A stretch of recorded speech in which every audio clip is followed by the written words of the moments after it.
Assalamualaikum warahmatullahi wabarakatuh. Perkenalkan, saya Sonia Angelina Matiko, NIM 13142113, kelas 4D dari jurusan Manajemen Pendidikan. Di sini saya akan mempresentasikan materi mengenai sasaran pembangunan administrasi. Pembahasan meliputi yang pertama menguraikan sasaran pembangunan administrasi, yang kedua pengembangan kelembagaan, yang ketiga manajemen sumber daya manusia, dan yang terakhir pengembangan kemampuan dan pengembangan citra positif. Sasaran administrasi pembangunan. Sasaran administrasi pembangunan adalah pelaksanaan pembangunan yang dilakukan oleh pemerintahan dan masyarakat yang dipantau secara terus-menerus dan dievaluasi perkembangannya.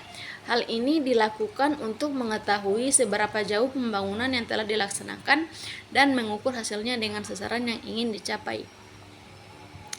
Adapun pemantauan diperlukan agar pelaksanaan pembangunan yang bergeser dari rencana dapat diketahui sebagai berikut. Yang pertama, sasaran yang tidak dicapai, yang kedua sasaran terlampaui, dan yang ketiga ada peralihan dari sasaran satu ke sasaran lain.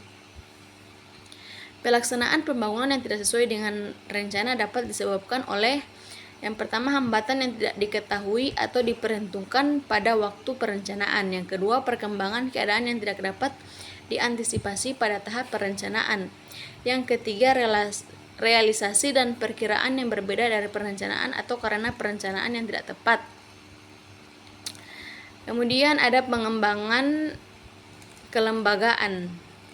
Aspek kelembagaan merupakan salah satu sasaran pembangunan administrasi pada organisasi di lingkungan eksekutif pemerintahan negara.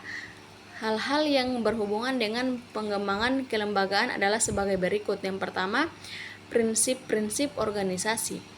Titik tolak untuk mencapai sasaran pembangunan administrasi dapat dilihat dari aspek kelembagaan, yaitu pemahaman tentang prinsip-prinsip organisasi dan penerapannya. Kemudian yang kedua, pentingnya pendekatan kesisteman. Pada dasarnya, pendekatan ini berarti bahwa pembagian tugas dilembagakan dalam berbagai satuan kerja, baik yang sifatnya selaku pelaksana tugas pokok maupun tugas penunjang. Semuanya harus bergerak sebagai kesatuan yang utuh. Pengelolaan organisasi dengan pendekatan kesisteman akan sangat mempermudah pelaksanaan koordinasi yang pada gilirannya akan meningkatkan produktivitas kerja. Kemudian ada manajemen sumber daya manusia. Manajemen sumber daya manusia merupakan bagian dari ilmu manajemen yang memfokuskan perhatiannya pada peraturan peranan sumber daya manusia dalam kegiatan suatu organisasi. Yang pertama itu ada kerangka dasar pemikiran manajemen sumber daya manusia, peningkatan kemampuan organisasi menghadapi berbagai tantangan. Bagi organisasi di lingkungan pemerintah, tantangan tersebut bersifat global dan atau regional yang berasal dari lingkungan internal organisasi, fungsional, dan individual. Kemudian pengembangan kemampuan. Kemampuan adalah sifat lahir dan dipelajari dan memungkinkan seorang dapat menyelesaikan pekerjaannya.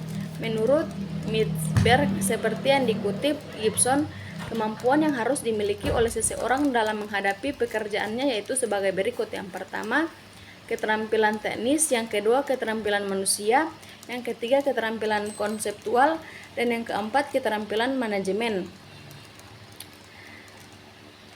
Yang kedua, pentingnya pendidikan pelatihan.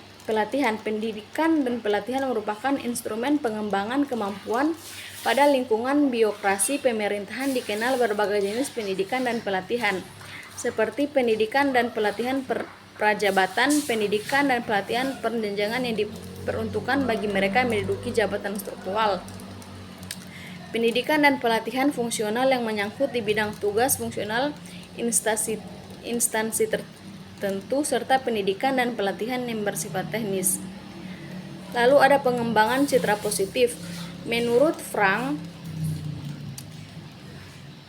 dalam buku Public Relations, definisi citra dalam konteks humas diartikan sebagai kesan, gambaran, atau impresi yang tepat sesuai dengan kenyataan atas sosok, keberadaan, berbagai kebijakan, personil, atau jasa suatu organisasi dan perusahaan.